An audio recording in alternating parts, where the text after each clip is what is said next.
Hey everybody, it's been a long time since I made a Beatle Finds video, but I finally have enough records to make a Beatle Finds video. So here I am, and it may look a little different. I'm actually filming this for the first time on my iPad, and I think the quality will be a lot better. So here we go, jumping right into it. I ordered this record on eBay. This is a collection of Beatles oldies but goodies, as it says on the back here.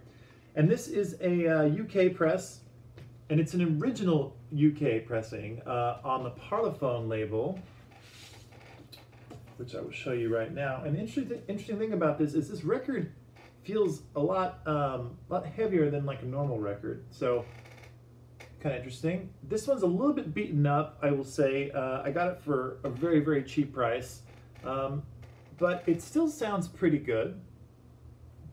A little bit crackly here and there. And then here's side two.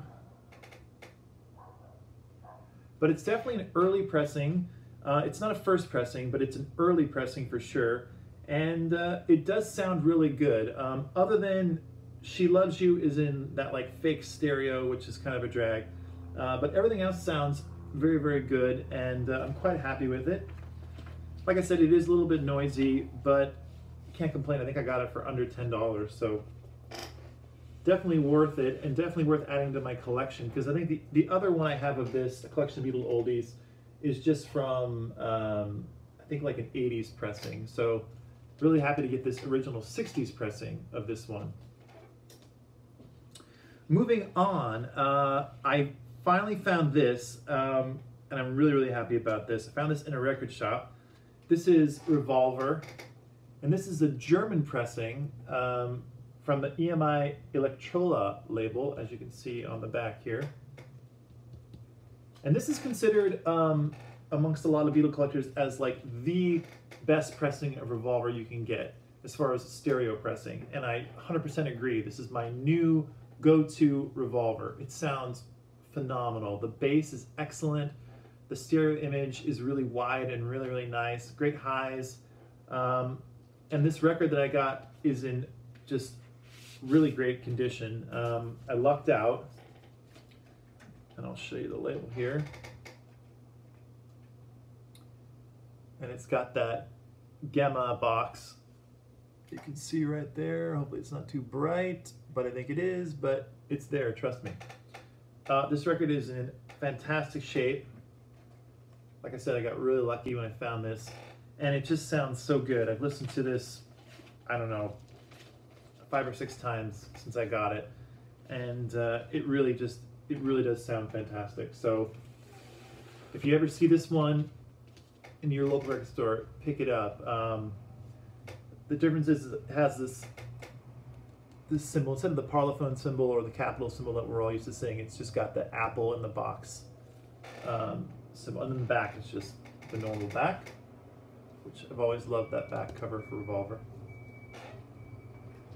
So very happy to get that. And then on that same trip, in that same record store, I picked up this. Oh, my phone is buzzing, but don't pay attention to that. This copy of Beatles for Sale. This is also a German pressing, and also sounds really, really good. I don't know if it beats any of my other Beatles for Sale pressings, but it certainly sounds great. I think my favorite pressing for Beatles for Sale right now is my Japanese pressing from the Japanese Flag series. But this one definitely comes close. I like the back cover of this one, which is a lot different than the normal one we're used to. And this is on the Odeon label. And it's on this blue label, which is kind of cool to see. So, again, this one's in really nice shape, and it sounds just excellent to my ears. Beatles for Sale, as I'm sure a lot of you know, is just one of my favorite Beatles records, and I think it's the most underrated Beatle record of all of them. It kind of gets overlooked, kind of gets this I don't know, it gets labeled as like, oh, they were too tired and they did too many covers, but I think it's a fantastic record. So that's my 2 cents on Beatles for Sale. Okay, this one I found just this past weekend, and I've been looking for this for a long, long time for a good price, because normally sometimes with these Beatle bootlegs, the price can just be ridiculous, over 50 bucks. But I got this. I got this for $14. This is Beatles Not For Sale. This is a pretty famous bootleg. I know it's one of the first Beatles bootlegs to have a lot of material that was not heard before, like If You Got Troubles, Leave My Kitten Alone, that kind of stuff that appeared on the anthology later. Well, I think it appeared here for the first time. I could be wrong about that, but this bootleg is really, really cool. The sound quality isn't fantastic, but as you can see, it's got a really cool track listing. You got like the 2 cavern recordings of Beatles rehearsal. They're doing the one after 909, and then Cat's Walk, which is an instrumental song that Paul McCartney wrote. Then you have the Bad to Me demo by John Lennon, which is always great to hear. You have How Do You Do It, which is the unedited version. The one that's on Anthology there's a little bit of an edit on there. Do You Want to Know a Secret, which is just basically the normal take we're all used to hearing, but without all the reverb on the backing vocals, and the backing vocals are a little bit louder than normal. Leave My Kitten Alone is the mono, like, monitor mix, I think, and it also has a false start, which I've never heard before, which is on here, which is very cool to hear. It's got a version of Shout, which is on the Anthology 1, but this version of Shout, it doesn't fade out, it just has this ending that I've never heard before, which is really cool. And then it's got a bunch of other stuff on here too, like a medley from that same show that did Shout. It's got a version of Yes It Is, which is the actual recorded version, but I think it's got a little different mix.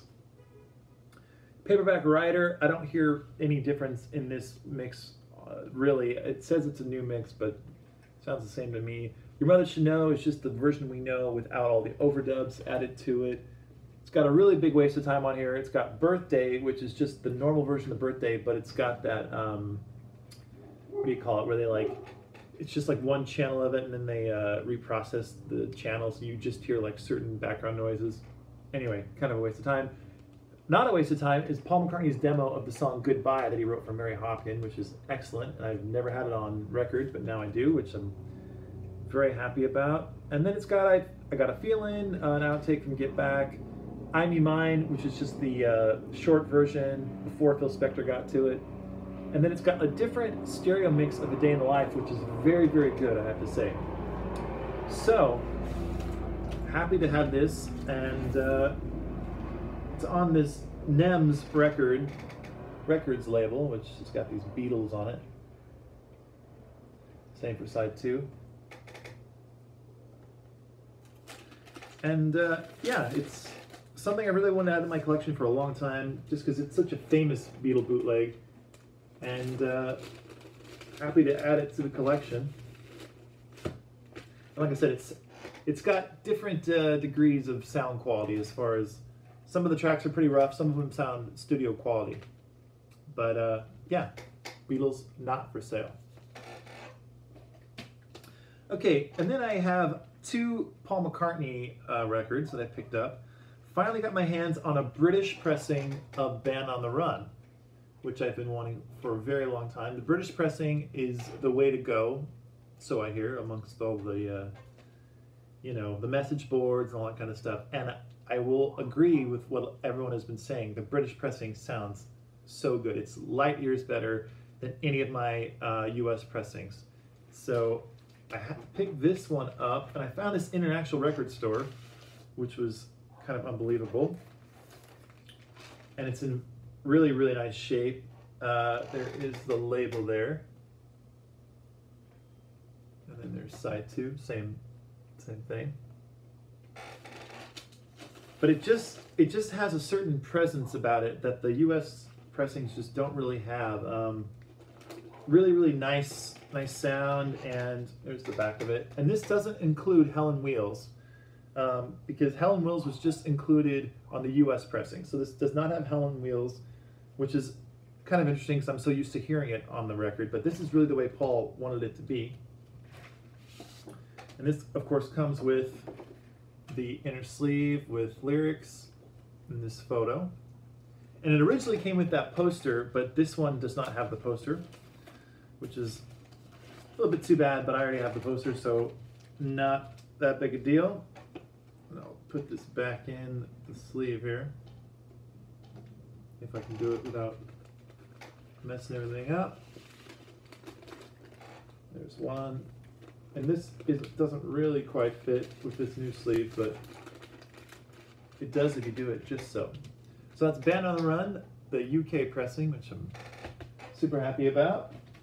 Last but not least, I finally picked this up because one of my record stores had it like majorly discounted. So I finally picked up the Paul McCartney Flowers in the Dirt from the Paul McCartney Archive Collection. And normally this, I think it was listed for like 40 bucks, 45 bucks, or something like that, which is way too much. And then they marked it down to 20. So I figured for 20 bucks, it's worth it. And it really is a nice collection. It's got this kind of nice gatefold. And it has, of course, the regular remastered album, which sounds great. And I do love Flowers in the Dirt, but I think it's a little bit overrated. And I think I've talked about that before. It has a couple songs on here that I think are complete just bores, in my opinion. And those songs are How Many People and what's the other one I think is kind of boring. Oh, yeah, Figure of Eight's not really one of my favorites. Same with Rough Ride. They're both kind of just okay. But it has a bonus disc on here, which has a lot of the Elvis Costello demos that Paul McCartney did with Elvis Costello, and they are amazing. I wish they would have just released a record with the complete Elvis Costello, Paul McCartney demos, but they put them on here. You get 1, 2, 3, 4, 5, 6, 7, 8, 9. I think you get 10, which is good, but it could have been better, of course. Just in case you haven't seen this, I'll show you what you get inside here. You get a yellow inner sleeve. This is record number 1, and this is side 1. And this is side 2. The wind's blowing a bit, so you hear the blinds kind of hitting back and forth, so that's the noise you hear. You get a book, a little booklet, this is so paper thin, it's kind of hard to believe. Paul McCartney, Flowers in the Dirt. And it comes with lyrics, and I'm not going to open this just because it's kind of hard to show. I don't want to ruin it too much. But there's the back, which is a shot of the whole band recording. And then this is disc record number 2, comes in a purple inner sleeve, and again, it's kind of similar labels there.